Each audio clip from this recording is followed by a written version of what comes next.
Incontro ieri sulle ragioni del sì e del no in vista del prossimo referendum sulla giustizia al Circolo Empedoclea organizzato dal Centro Studi Innovazione e Tradizione.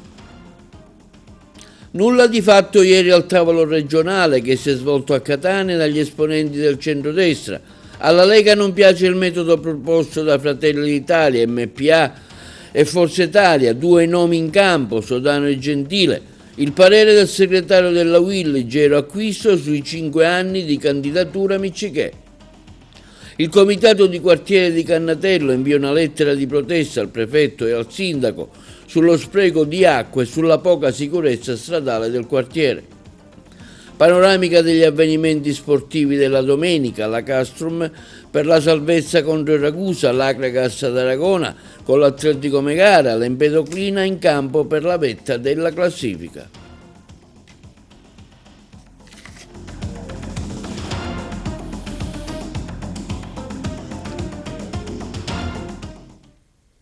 Buongiorno, benvenuti con un nuovo appuntamento di oggi, 21 febbraio, sabato. Conoscere per deliberare. La riforma della Costituzione e dell'ordinamento giudiziario è stato questo il tema di un convegno che si è svolto ieri presso il Circolo Empedocleo di Agrigento, organizzato dal Centro Studi Innovazione e Tradizione. Si è discusso sulle ragioni del sì e del no in vista del prossimo referendum. Noi abbiamo seguito il convegno. Il Centro Studi Innovazione e Tradizione oggi ha organizzato questo incontro sul prossimo referendum. Sì, il Centro Studi Innovazione e Tradizione si compone di diversi amici quali vogliono approfondire quello che è un dibattito culturale nel nostro territorio, nella nostra provincia, sui vari temi che riguardano l'attualità, che riguardano la nostra terra. Ovviamente uno fra gli argomenti di attualità che riguarda appunto il nostro questo momento è appunto il tema referendario, la riforma dell'ordinamento giudiziario. Per questo si è pensato di aprirci al confronto con illustri relatori, dove ci si confronta appunto fra le ragioni del sì e le ragioni del no. È chiaro che ciascuno può avere e ha una sua opinione, un suo punto di vista, però è giusto e corretto aprirsi al confronto con chi la pensa diversamente. Questo è il sale della democrazia e questo è lo spirito che anima il nostro centro studi. Chiaramente per quello che ci riguarda, immaginiamo che la separazione delle carriere, la terzietà del giudice, l'elemento dell'alta corte e del sorteggio sono tutti degli elementi che vanno nella direzione finalmente di una riforma necessaria. Però diciamo è un punto di vista ed è giusto anche aprirsi al confronto con chi la pensa diversamente, perché è giusto che i cittadini si facciano una propria idea e una propria convinzione, un proprio convincimento. Infatti il convegno di questa sera non vuole avere una finalità divulgativa, ma proprio di approfondimento sull'argomento. Ringrazio gli illustri relatori, il dottor Manfredi Coffari, che è il rappresentante della sottosezione della NM di Agrigento, il dottor Matteo Maria Orlando della Procura della Repubblica di Agrigento, che rappresentano le ragioni del no, e il dottor Roberto Passaroacqua, già magistrato del Tribunale di Catania e anche della Procura di Caltanissetta, che insieme all'avvocato Ignazio Valenza, presidente della Camera Penale di Agrigento, che rappresentano le ragioni del sì. Siamo contenti del dibattito e degli argomenti che si stanno affrontando. Ecco, sentiamo le ragioni del sì da parte dell'avvocato. Sì, questa riforma di cui ci stiamo occupando e che ci porterà alle urne per votare per il referendum appunto della riforma costituzionale sull'ordinamento giudiziario è una riforma che a parere delle Camere penali non potrà che portare bene ai nostri cittadini. La riforma sostanzialmente prevede la separazione delle carriere tra giudici e pubblici ministeri. Questa riforma attua l'articolo 111 della Costituzione, che prevede che il processo si svolge tra le parti in posizione paritaria, nel contraddittorio tra le parti in posizione paritaria, innanzi a un giudice terzo e imparziale. Ora, un giudice per essere terzo non può appartenere allo stesso ordinamento dell'accusa. Attualmente il sistema prevede che giudici e pubblici ministeri facciano parte dello stesso ordinamento, facciano lo stesso concorso, abbiano la stessa formazione, facciano la stessa progressione di carriera, vengano giudicati in sede disciplinare da un consiglio, da una sezione del Consiglio Superiore della Magistratura che è la stessa, e conseguentemente sono dei colleghi. Orbene, noi riteniamo che la moglie di Cesare, oltre che essere illibata, deve apparire anche tale. Il giudice, per essere terzo, oltre che esserlo per le qualità personali che lo stesso possiede, deve apparire tale. Il cittadino che si presenta innanzi a un giudice deve avere fiducia in quel giudice in quanto è equidistante sia dalla pubblica accusa che dalla difesa. Questa riforma costituzionale, separando le carriere, stabilisce che il giudice è una cosa e il pubblico ministero, cioè chi accusa, è un altro. Questa è una maggiore garanzia indubbiamente per i cittadini che noi sosteniamo come avvocatura penalistica, sosteniamo da anni e che realizza la parità nel contraddittorio innanzi a un giudice appunto imparziale ed equidistante. Ecco, per le ragioni del no sentiamo appunto il suo parere. Ma le ragioni del no sono quelle che l'ANM ha già espresso in più occasioni e sulle quali io concordo integralmente. Questa riforma, così per come è formulata, non necessitava, diciamo, di una riforma di natura costituzionale. Se si voleva intervenire su alcuni argomenti, su alcune questioni effettivamente critiche come il sorteggio, lo si poteva fare con altri strumenti e in modo più meditato e ragionato e non con riforma costituzionale. L'argomento che però mi sento di dover evidenziare con più evidenza, insomma, è quello per cui la riforma alla fine non incide direi su quelli che sono i problemi veri della giustizia e su quei problemi su cui credo che la cittadinanza, il cittadino comune ogni giorno è interessato a sapere, quindi i tempi lunghi della giustizia, la certezza della pena, la carenza di magistrati, la carenza di personale e di risorse.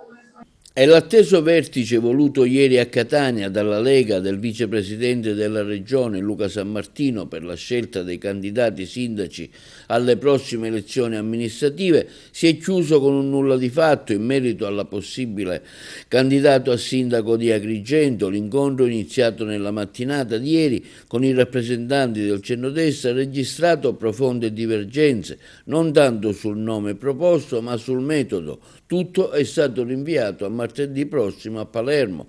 La potenziale spaccatura nel centrodestra vede da un lato gli autonomisti di Roberto Di Mauro, Forza Italia e Fratelli d'Italia con la proposta di Lillo Sodano, già sindaco di Agrigento, e dall'altro invece la condivisione della Lega, Democrazia Cristiana e UDC di un'altra candidatura possibile, come quella dell'ex assessore regionale Luigi Gentile o l'onorevole Enzo Fontana, o un altro nome di spessore. Lo stesso Gentile, sentito da noi telefonicamente, afferma che non è stata una sua scelta ma degli esponenti regionali della Lega. Nulla contro l'ex sindaco Trapela, ma è una questione di principio e posizione. Nessuno può presentarsi al tavolo con un nome preconfezionato né imporre la decisione agli altri, altrimenti niente progetto comune di candidatura. Il tutto, pertanto, come già detto, rinviato a martedì prossimo, ma sembra difficile che il centrodestra possa raggiungere l'unità voluta chiesta da Giorgia Meloni tramite il suo rappresentante regionale Luca Sbardella, che partecipa al tavolo delle trattative. Le visioni della Lega e compagni sono totalmente divergenti da quelli di Forza Italia, MPA e Fratelli d'Italia. E in vista delle prossime elezioni che interesseranno la nostra città, abbiamo sentito il parere di un'autorevole personalità del mondo del sindacato agrigentino, quella di Gero Acquisto, sulla candidatura del sindaco Miccichè in questi 5 anni. Ascoltiamo Gero Acquisto. Segretario, ecco, in vista delle prossime elezioni che interesseranno la nostra città, come sindacato, che tipo di riflessione si può fare, cosa auspica, e un giudizio anche su ciò che è stato il rapporto con la vostra amministrazione agrigentina? Penso che nel momento dell'insediamento dei Miccichè già si era toccato il fondo.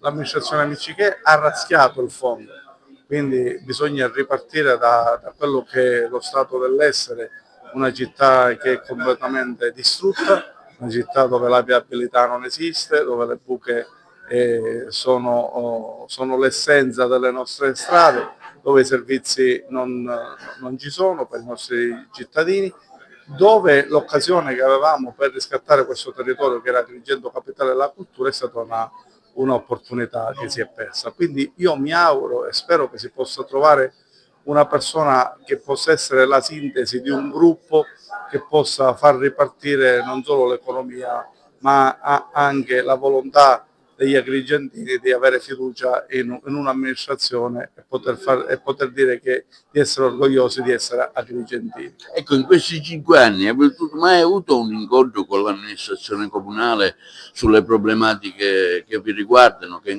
riguardano un po' tutta la città, ma anche i vostri iscritti? Beh, abbiamo avuto qualche incontro all'inizio del mandato di Miccichè, poi ne avevamo chiesto pure qualche incontro come cartello sociale per affrontare alcuni temi importanti. Voi vi ricorderete sicuramente le nostre manifestazioni per l'acqua, manifestazioni per la sanità, le manifestazioni, anche quella iniziativa che avevamo fatto proprio per promuovere Agrigento capitale della cultura. Ogni nostro tentativo di approccio a questa attuale amministrazione invece veniva preso come un attacco. Noi cercavamo solo di collaborare per migliorare le condizioni di una città che non funziona.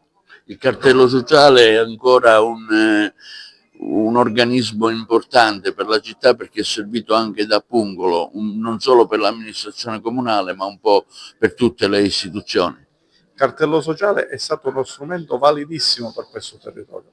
Voglio ricordare a me stesso che molte delle infrastrutture, molte delle cose che si sono realizzate ad Agrigento negli ultimi 5 anni sono grazie all'iniziativa che ha messo in campo il cartello sociale. Abbiamo dimostrato che non siamo interessati alla politica, quindi non c'era un secondo fine.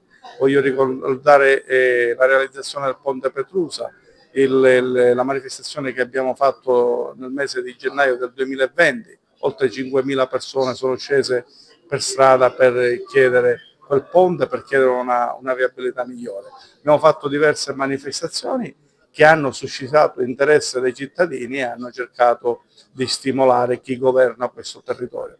Penso che sia come Willy ma anche come cartello sociale abbiamo fatto un buon lavoro in questi anni.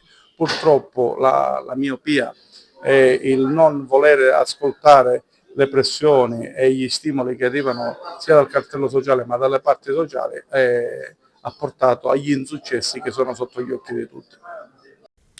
L'articolo 10 del decreto legge sugli enti locali bocciato dall'Ars era una norma pericolosa, un testo raccogliticcio che conteneva obiettivi impropri e non pertinenti alla materia, sostenendo la necessità di fermare tale provvedimento. Sentiamo l'intervento dell'onorevole Cracolici. Vorrei ricordare che il sottoscritto si è alzato in aula chiedendo chiarimenti su una norma in cui sentiva puzza di bruciato e non la comprendeva per come era scritta e per gli obiettivi e le finalità che essa conteneva. Quello che mi preoccupa ancora ora è la disattenzione con cui quest'Aula sta affrontando alcune norme. Quella dell'articolo 10 era una norma, definirla pericolosa, diciamo, forse è poca cosa, forse bisogna esplicitarla qual era il contenuto di quella norma. Si autorizzava i comuni a privatizzare i propri archivi urbanistici, consentendo a coloro che facevano la digitalizzazione di riscuotere i canoni della certificazione. Quindi una vera privatizzazione di fatto di uomini, e forse anche di donne, che stanno tornando a girare con le valigette nei comuni e anche negli uffici di questa regione. Siamo in piena fase di faccendieri che operano e che agiscono in qualche modo condizionando anche esponenti politici al fine di avere norme come quella che è stata inserita in questo testo di legge, con l'obiettivo di fare interessi privati e cercando anche di nascondersi, perché quella norma era una norma che si nascondeva se non fosse stato in qualche modo intercettata l'obiettivo che di fatto conteneva quella legge. Ed è molto grave che questo sia avvenuto. Ed è ancora più grave che la maggioranza o una parte di essa ha cercato di far mancare il numero legale per far saltare il voto su questo articolo, sapendo che in quel momento avrebbe perso. A cosa si doveva rispondere? A chi si doveva rispondere? Io credo che sia molto grave quello che è avvenuto. Apritevi gli occhi. Quando arriva un articolo o un emendamento in Parlamento, nulla è neutro, c'è sempre dietro un obiettivo. E quando quell'obiettivo non è esplicitato, quelli sono gli emendamenti o le norme più pericolose. E meno male che l'Aula ha respinto quell'articolo 10 del testo che era stato depositato in questo Parlamento. Un testo di legge raccogliticcio e che, come si è visto, contiene e conteneva, e qualche altra norma ancora lo contiene, obiettivi che nulla avevano a che vedere con le questioni sia del terzo mandato sia della rappresentanza di genere. Si voleva utilizzare un treno per metterci qualche vagone e costruire qualche interesse privato, e forse non solo privato, nel senso che non tanti interessi legittimi nella vita pubblica di questa regione. Il comitato di quartiere di Cannatello Agrigento interviene oggi lanciando l'ennesimo grido d'allarme contro lo spreco di acqua potabile e il pericoloso costante per la pubblica incolumità di Agrigento, con una lettera inviata al sindaco, al comandante della polizia municipale e al prefetto, nella speranza che dopo tante vane sollecitazioni fatte nel 2025 arrivi qualche risposta concreta alle tante problematiche del quartiere San Leonino. Il servizio. Il comitato di quartiere di Cannatello di Agrigento interviene oggi lanciando l'ennesimo grido di allarme contro lo spreco sistematico di acqua potabile, il pericolo costante per la pubblica incolumità. Con lettera del 21 febbraio indirizzata ad AECA, l'azienda idrica dei comuni agrigentini, al sindaco di Agrigento, al dirigente dei settori quinto e sesto, al comandante della polizia municipale e alla prefettura di Agrigento, scrive il comitato di quartiere Cannatello, tramite il coordinatore Giovanni Alba, ribadisce che malgrado le reiterate segnalazioni effettuate nell'anno 2025, il quartiere di Cannatello continua a versare in condizioni di estrema criticità. Il coordinatore del comitato lancia pertanto l'ennesimo grido di allarme contro lo spreco sistematico dell'acqua potabile, il pericolo costante per la pubblica incolumità. In occasione delle turnazioni idriche, diverse arterie principali si trasformano in laghi e fiumi, come quella di via Capopassero, viale dei Giardini, via Cavaleri Magazzeni, via Caterina d'Altavilla, via degli Imperatori. E la situazione più grave si registra all'imbocco di via dei Fiumi, dove una copiosa perdita attiva da tempo causa continui incidenti stradali. Pertanto il comitato di quartiere Cannatello definisce inaccettabile e vergognosa la dispersione di una risorsa così preziosa, specialmente a fronte delle bollette onerose recapitate ai residenti in questi giorni. I cittadini pagano un servizio costoso che viene vanificato da una rete colabrodo. È lecito pertanto chiedersi se le elevate tariffe non servono a coprire l'inefficienza di un sistema che disperde l'acqua per strada invece di portarle nelle case, ha dichiarato il responsabile Giovanni Alba.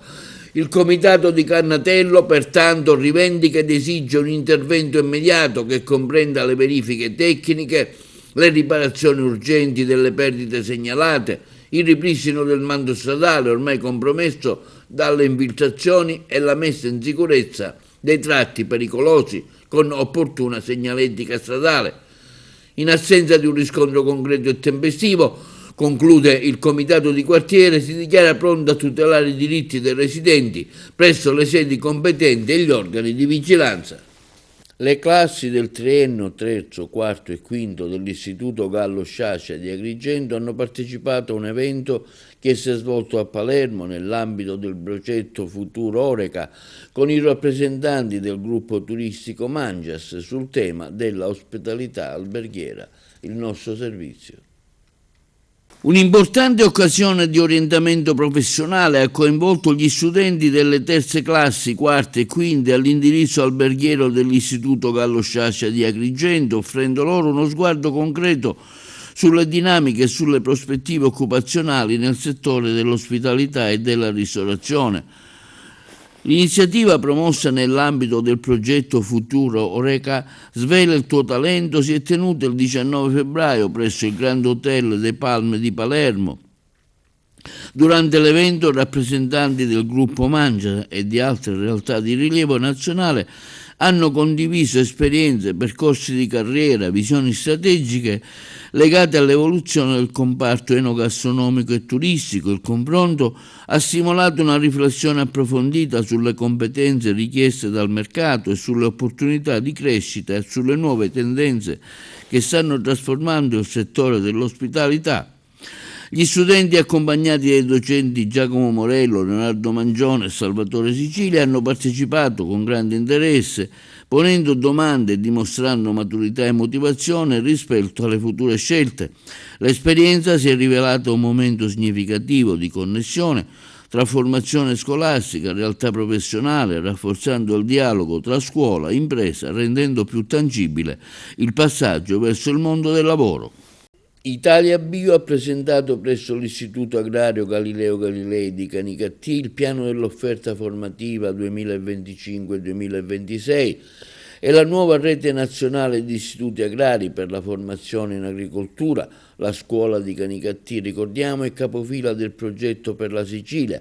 Abbiamo ascoltato alcuni referenti dello stesso progetto. Le interviste. Professore, ecco, lei parteciperà a questa iniziativa sul biologico qui presso il vostro istituto agrario? Sì, noi abbiamo sposato benissimo questa occasione o questa opportunità che ci ha dato il dottore Alaimo Di Loro, in quanto già l'azienda che noi abbiamo annessa nel nostro istituto è passata da una lotta convenzionale ad una lotta biologica, quindi ad oggi è certificata dall'Associazione Suolo e Salute. E noi sposiamo bene questo progetto e quindi in 3 moduli per riuscire a dare ai ragazzi un quid in più per la professionalità. Non solo, ampliamo l'offerta formativa, in quanto oggi ce lo chiede non solo e ce lo impone la normativa vigente, ma ce lo chiedono gli imprenditori di Canicattì. Quindi avere una professionalità in più ci darà una marcia in più ai nostri ragazzi.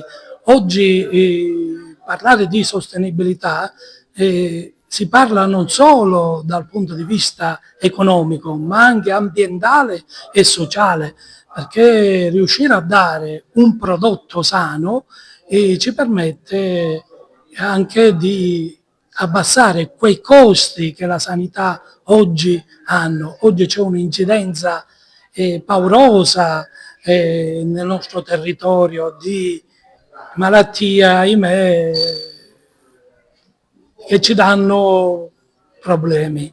Professore, ecco, in una città come Canicattì, dove l'uva Italia è, diciamo, il primo prodotto importante per l'agricoltura, questo corso di biologia quanto è importante per gli alunni che poi saranno i futuri agronomi siciliani? È importante perché gli imprenditori ce lo chiedono. Oggi qualsiasi prodotto che parte da Canicattì vengono fatte delle analisi di residuali. Ecco che i ragazzi, seguendo dal punto di vista professionale tutte le fasi fenologiche del vigneto possono dare un aiuto non solo dal punto di vista economico, con la riduzione dei costi, ma anche dare una certa sanità del prodotto. Sono docente in questo percorso di Italia Bio, sono laureato in agraria e sono laureato in scienze alimentari. Ho un'azienda agricola sul territorio siciliano, anche se non sono siciliano, ma ho creato qui la mia realtà. È un'azienda agricola multifunzionale, faccio anche ospitalità, faccio anche operazioni sociali, corsi. E sono qui per portare il mio punto di vista. Ovviamente la nostra è una squadra di persone che sono tutti tecnici ma con realtà diverse alle spalle, e il mio punto di vista sarà portare un approccio all'agricoltura appunto olistico. Ci sono molti metodi per fare una buona agricoltura, renderla sostenibile economicamente, essere attrattiva anche per i giovani, ed è appunto ai giovani che noi vogliamo comunicare tutto il potenziale che ha il territorio, la potenzialità che loro potrebbero diciamo esplicare in modo creativo, creando lavoro, facendo agricoltura, ma non solo, proprio diventando loro stessi presidui, potendo fare anche ospitalità, potendo anche creare realtà sociali condivise. Questo è il nostro punto di vista, ecco. Quindi lei ritiene importante questa iniziativa in campo nazionale? Tra l'altro Canicattì, l'istituto Galileo, fa parte di una rete nazionale ed è l'unico istituto rappresentato in Sicilia. Assolutamente sì, in realtà dal mio punto di vista dovrebbe essere aperto proprio a tutti, non solo a noi che siamo del settore, ai ragazzi che lo diventeranno, ma anche ai consumatori di domani, e quindi occorre portare consapevolezza. Sì, esistono agricolture a due velocità, c'è quella convenzionale che tanto dicono che è necessaria, ma crea anche tanto inquinamento, e è un po' in antitesi con i propositi europei dell'Agenda 2030, e c'è invece un'agricoltura che è molto più sostenibile, e che tutto sommato può diventare anche sostenibile economicamente se gestita in modo creativo. Le persone che sono in questo settore devono imparare anche proprio a fare marketing di loro stessi, a proporsi a un pubblico, a fidelizzare, a spiegare alle persone perché è importante fare buone pratiche di agricoltura. Avviati i lavori di protezione civile della costa nel Messinese per i danni provocati dal ciclone Harry. I colleghi di Messina. Sono stati avviati a Santa Teresa di Riva i lavori per la realizzazione delle opere di difesa costiera e gli interventi di somma urgenza nelle aree danneggiate dal ciclone Harry. L'intervento sul litorale lungo circa 3,3 km è in gran parte classificato a rischio idrogeologico R3 ed R4, prevede la realizzazione di 14 pennelli in scogli lavici, con parte emersa fino a 1 metro e un'unghia soffolta sommersa di mezzo metro. Tra i pennelli saranno inoltre realizzate 15 barriere soffolte in materiale sciolto, poste a una profondità di 6,5 metri, con lunghezza variabile tra 70 e 230 metri, e un'altezza complessiva di circa 2,5 metri. Le barriere saranno realizzate utilizzando il 30% della sabbia proveniente dallo scavo del torrente Savoca, che delimita a nord il territorio comunale, al confine con Furcisiculo. Il restante 70% sarà destinato al ripascimento dell'arenile. L'intervento nell'alveo del torrente consentirà anche di ridurne il livello, con l'obiettivo di diminuire il rischio di esondazione in caso di eventi meteorici intensi. L'appalto integrato, comprensivo della progettazione esecutiva, è stato affidato dalla struttura commissariale per il contrasto al dissesto idrogeologico al consorzio Ciro Menotti SCPA con Edilap, società cooperativa, ARL e Cospin SRL, per un importo di circa 5,7 milioni di euro, a fronte di un finanziamento complessivo superiore a 10 milioni. Le opere dovranno essere completate entro 1140 giorni dalla consegna dei lavori, con termine previsto il 5 aprile 2029. La direzione dei lavori è affidata al Genio Civile di Messina.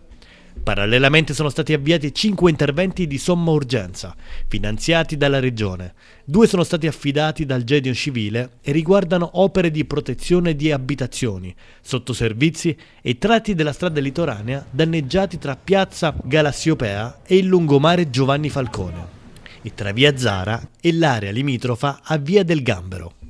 Il Comune ha invece curato direttamente l'affidamento di altri 3 interventi, per un importo complessivo di 2.050.000 euro, finalizzati al ripristino e alla messa in sicurezza di abitazioni e rete fognaria, nei tratti di lungomare in zona via Duca Gualtieri, via del Gambero e piazza Stracuzzi. Qui ci troviamo dinanzi l'effetto di una natura che è cambiata. Ce ne siamo perfettamente resi conto, avremmo dovuto inaugurare quest'opera prima ancora del ciclone, perché era negli atti del dissesto idrogeologico voluto dal governo regionale e sostenuto dall'amministrazione comunale. Lo facciamo oggi con un certo ritardo dovuto alla natura, però siamo contenti di proseguire un percorso, rafforzare le coste alla luce del cambiamento climatico.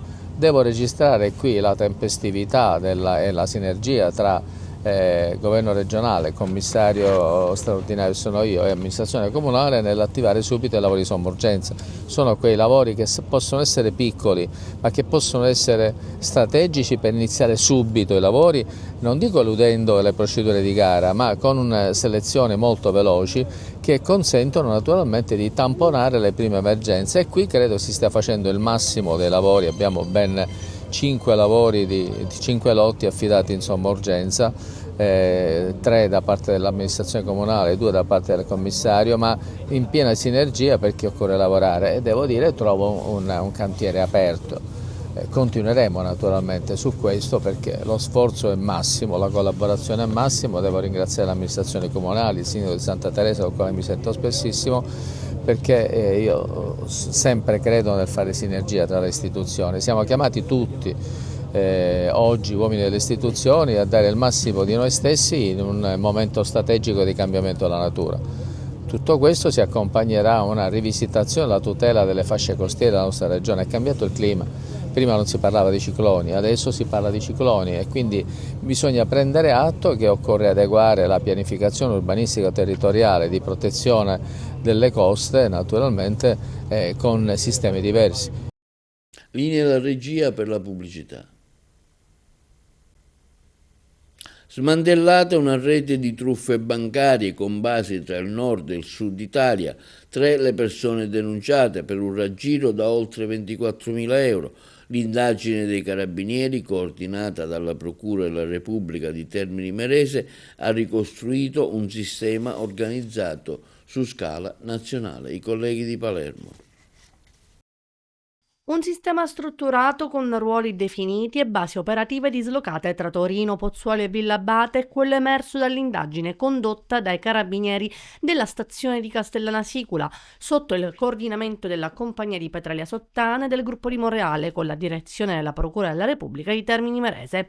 L'inchiesta, avviata dopo la denuncia di una donna del comprensorio Madonita, ha consentito di ricostruire un meccanismo collaudato, un SMS apparentemente inviato alla banca, la segnalazione di un'operazione sospetta e l'invito a chiamare un numero dedicato. Dall'altra parte del telefono un finto operatore bancario che, facendo leva sull'urgenza, convinceva la vittima ad effettuare bonifici di sicurezza.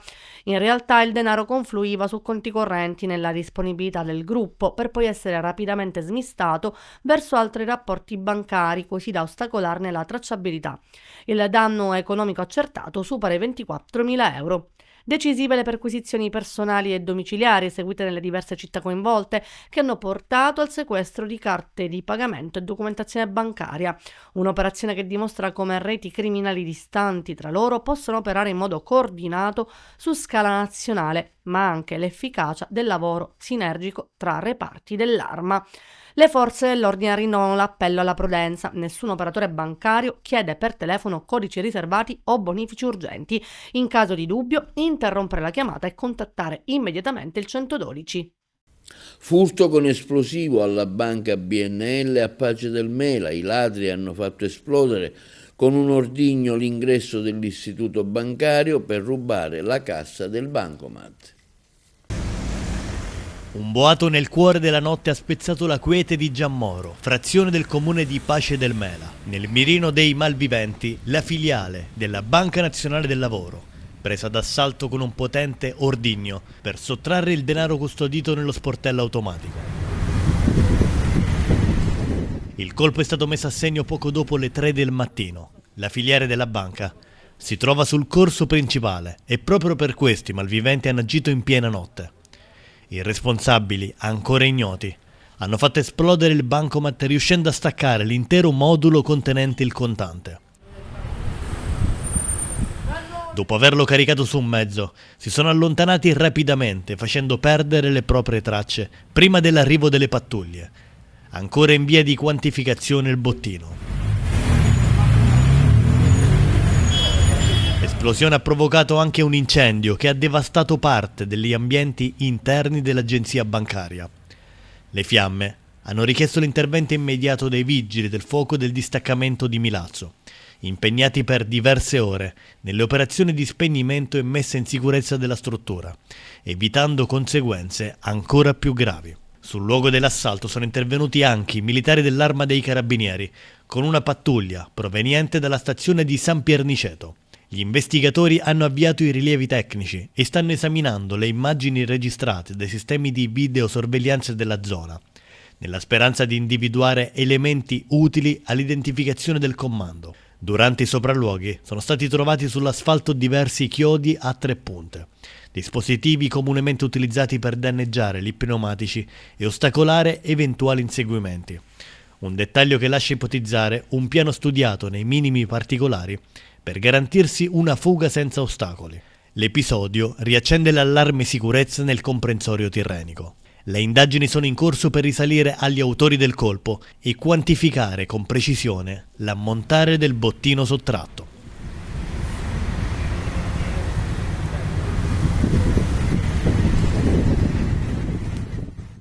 Nuove linee guida per il trattamento delle valvulopatie, un ruolo sempre più centrale dell'imaging cardiovascolare avanzato e necessità di garantire un accesso equo alle cure su tutto il territorio nazionale.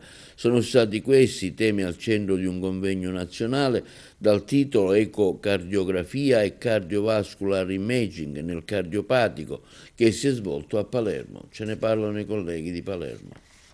L'argomento su cui si incentra questo evento, certamente un argomento di grande attualità in virtù sia della tecnologia che sempre si rinnova e fa passi da gigante, sia anche delle ultime linee guida che sono uscite, quindi è un argomento certamente molto sentito e la larga presenza di pubblico lo testimonia e fatemi dire anche la larga presenza di giovani, quindi come dire, c'è una grande attrattività del giovane verso una problematica che sente una problematica attiva.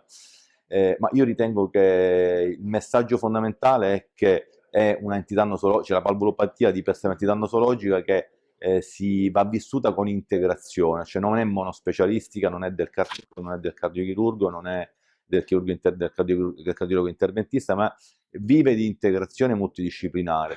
Non c'è una patologia sempre uguale a se stessa, quindi credo che il messaggio fondamentale di ordine generale sia condivisione dei casi, ovviamente poi indirizzando il paziente al percorso che il team multidisciplinare ha ritenuto più opportuno. L'accesso alla cura deve essere garantito a tutti i pazienti ovunque essi si trovano, quindi è molto importante un'integrazione, come dicevo prima, non soltanto fisica ma anche funzionale, collaborazione tra i vari centri, condivisione di casi, quindi una rete che consenta al paziente ovunque esso si trovi di accedere al giusto percorso di cura, cioè non ci devono essere pazienti di serie A perché vivono magari dietro il grande ospedale e pazienti di serie B che magari vivono in un ospedale, vivono in un posto più di provincia, quindi certamente percorsi di rete, grande integrazione e gestione condivisa del percorso diagnostico e nonché anche terapeutico di queste patologie. Qui Palermo perché rappresenta sicuramente il centro un po' culturale non solo del sud Italia, ma direi di tutta l'Italia. Devo dire che la tradizione siciliana nell'ambito delle malattie cardiovascolari è ormai molto lunga, non è una tradizione recente, ha le sue radici veramente molto molto profonde.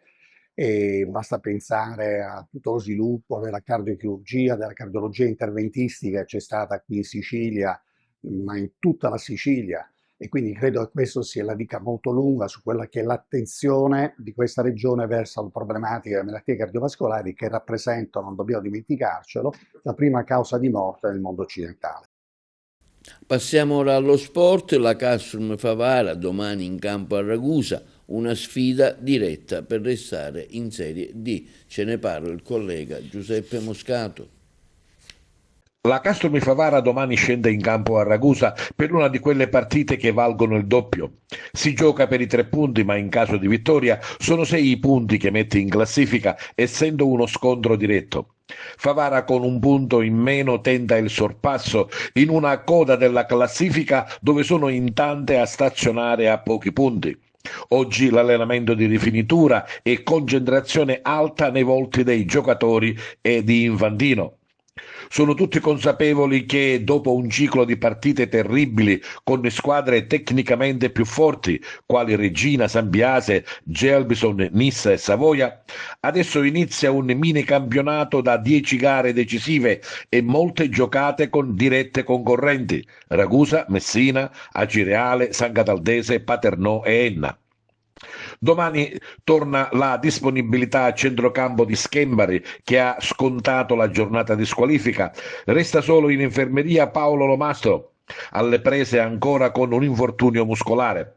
Per il resto tutti a disposizione, compreso Nicolò Francofonte, che si sta riprendendo bene dall'infortunio di Acireale alla sua prima e unica partita in giallo-blu e che è pronto per dare il suo contributo in campo. Domani, per un accordo tra le due società, il fischio d'inizio è stato posticipato alle ore 15.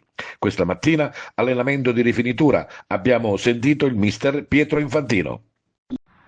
Mister Infantino in campo stamattina per la rifinitura, domani è difficile trasferta a Ragusa, però ci sono partite che non valgono 3 punti, valgono molto di più, e questa è una di queste gare. Sì, sicuramente, buongiorno a tutti, sicuramente è una partita che vale il doppio. Sono tutti scontri diretti e sono partite da non sbagliare. Credo che i ragazzi si stanno preparando in un modo importante perché sanno che adesso i punti valgono doppio. Si deve partire dalle cose ben fatte ma anche dagli errori. Cosa ha sbagliato ultimamente la tua squadra? Ma sicuramente letture individuali che ci sono costate tanto. Però io dico sempre che o vinco o imparo, credo che dagli errori dobbiamo imparare subito, perché adesso i margini di errore si devono diminuire, perché come abbiamo detto prima adesso queste partite valgono il doppio. Ragusa fa parte del tuo cuore, però domani i sentimenti si lasciano in fuoricampo perché c'è l'obbligatorietà della vittoria. Sicuramente sì, io dove ho smesso di giocare ho iniziato questa carriera. Ma se vedi la classifica sono tutte squadre dove io ho allenato e ho giocato, Acireale, Messina, San Cataldese, credo che però io ho un compito, ho una responsabilità assoluta, quella di salvare il Favara, e farò di tutto per salvare questa categoria e donare questo titolo alla città, perché lo merita, per come ci trattano, per come ci accolgono. Faremo di tutto per che questo accada. Rientra Schembari dalla squalifica, altre situazioni nello spogliatoio? No, io credo che adesso è rimasto solo Paolo Lomastro fuori.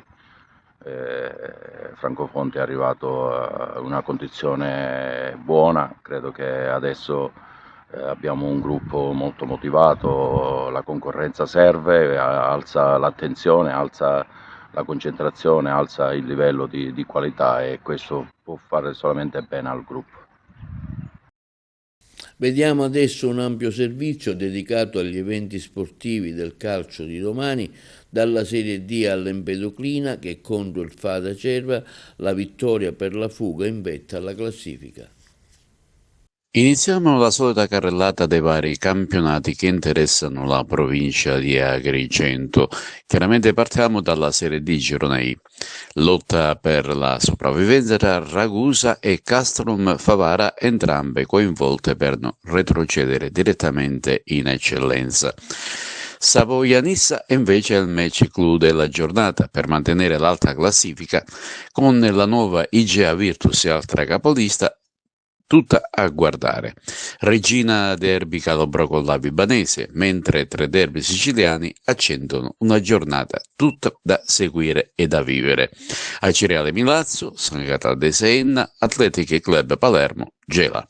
E scendiamo di categoria. In eccellenza Girone A, altra prova di fuoco per il capolista Licata, che dopo la sconfitta di 8 giorni prima dovrà vedersela contro una big del torneo, vale a dire il Città di San Vito Lo Capo, sul terreno del Dino Liotta. Tra le due squadre ci sono 9 punti di margine e la compagine trapanese occupa attualmente la terza posizione ad un solo punto dalla vice capolista Marsala. Quest'ultimo sarà ospite dell'Accademia Trapani, che conta di conquistare l'intera posta in palio. Scontro difficile per il Camarat, che sul proprio campo se la vedrà con l'Ostico San Giorgio Piana, mentre a Castelvetrano si rinnova un vecchio derby, Folgore Unitas Sciacca, con quest'ultima che intende riscattare la sconfitta patita in Coppa Italia. In promozione Girone A, Aragona in fuga, Gemini ed Alcamo all'inseguimento ma sotto di 8 punti. E questo è il tema principale che si registra nel campionato di promozione Girone A. L'Aragona è un diretto che supera ostacoli domenica dopo domenica tra l'entusiasmo dei propri tifosi che sognano ad occhi aperti il ritorno nel campionato di eccellenza dopo anni di anonimato. Questo turno, la compagine cara al presidente Luigi Monreale sarà ospite del Salemi, mentre sulla carta Gemini ed Alcamo sembrano avere vita più facile. Per quanto riguarda le altre agrigentine, la Margheritese gioca d'aspra, torna in casa il Casteltermini con i Valderice, infine il Gemini fuori a Camporeale. Dopo il turno di sosta nel girone D, sempre di promozione, che ha consentito all'Agregas di recuperare la gara con il Vigor Gela, la compagine Temple torna a giocare a Totorusso di Aragona per affrontare l'Atletico Megara. La compagine siracusana mostra di essere squadra tosta e dura a morire e lo ha dimostrato nella gara di andata, perdendo di misura per una rete vincente segnata da Tripoli a 15 minuti dalla fine. Per quanto riguarda la terna arbitrale, sarà Michele Trapani di Marsala a dirigere il match di promozione tra Virtus Agregas e Atletico Megara, mentre sarà collaborato dagli assistenti Gabriele Schifano di Trapani e Flavio Siragusa di Marsala. Infine, in prima categoria si riprende questa domenica 22 febbraio con la super sfida di Palermo tra Fada e capolista. Entrambe capoliste dovranno lottare per la conquista dei 3 punti in palio, che potrebbe significare fuga decisiva per il salto di categoria. Nella gara di andata l'Empedoclina si impose sul Fada al Collura con il risultato di 2-1. Sta a guardare attentamente il Cenciana sotto appena 3 punti, mentre sono sempre più staccate sia il Prizzi che l'Alessandria della Rocca. E sulla partita dell'Agregas, valida per la 19ª giornata del campionato di promozione Girone D, che si svolgerà, ricordiamo, ad Aragona, sentiamo il capitano Alfonso Cipolla che afferma: adesso il margine di errore è davvero minimo, tutte le partite diventano decisive. Capitano. Capitano, inizia un trittico di partite importanti, intanto 2 turni casalinghi, ma poi c'è la Coppa che è diventato comunque l'obiettivo primario forse. Sì, domenica riprende il campionato dopo questa piccola sosta, ci siamo preparati bene, con serenità, sappiamo che da adesso in poi le partite diventano tutte decisive, quindi il margine di errore è veramente piccolo, stretto, quindi noi daremo il massimo per cercare di fare più punti possibili, perché fino a quando la matematica ci dà la possibilità noi proveremo sia in campionato, che è una strada, e poi ci sarà la strada della Coppa, che anche lì non diventa il nostro obiettivo primario, ma diventa un obiettivo. Sappiamo che dobbiamo percorrere tutte le strade che possono portare al salto di categoria, all'eccellenza, e quindi faremo entrambi i percorsi in maniera, cercheremo di fare tutti e due i percorsi in maniera più importante possibile. Ecco, andiamo con ordine alla partita di domenica. Che partita sarà e come sta la squadra? Ma come dicevo poc'anzi, la squadra sta bene, sta allenando bene, con serenità. L'avversario è un avversario che, guardando la classifica, possibilmente è un po' tranquillo, quindi si verrà a giocare la partita con spensieratezza. Quindi, sai, da queste partite hai sempre tutto da perdere, niente da guadagnare. Noi dobbiamo cercare di dare subito un impatto importante alla partita e portare ovviamente 3 punti a casa. Ma guarda, come ti dicevo, noi pensiamo partita dopo partita. Per adesso ci stiamo concentrando sulla partita di domenica. Quando poi ci sarà da affrontare l'Orlandina, la prepareremo nella stessa maniera, cercando di raccogliere più informazioni possibili e farci trovare pronti per sfruttare a nostro favore i nostri pregi e se loro ne hanno difetti. E questo è tutto per l'edizione odierna di TVA Notizie. Vi ricordiamo che i programmi TVA si possono vedere in tutta Italia sul canale 268 del digitale terrestre, in streaming sul sito www.televideoagrigento.tv, il telegiornale sul canale 93 di Video Sicilia alle 15 e alle 20, con la mattina alle 9. I nostri servizi si possono visionare sul canale YouTube di TVA Televideo Agrigento. E questo è tutto, vi auguriamo un buon fine settimana.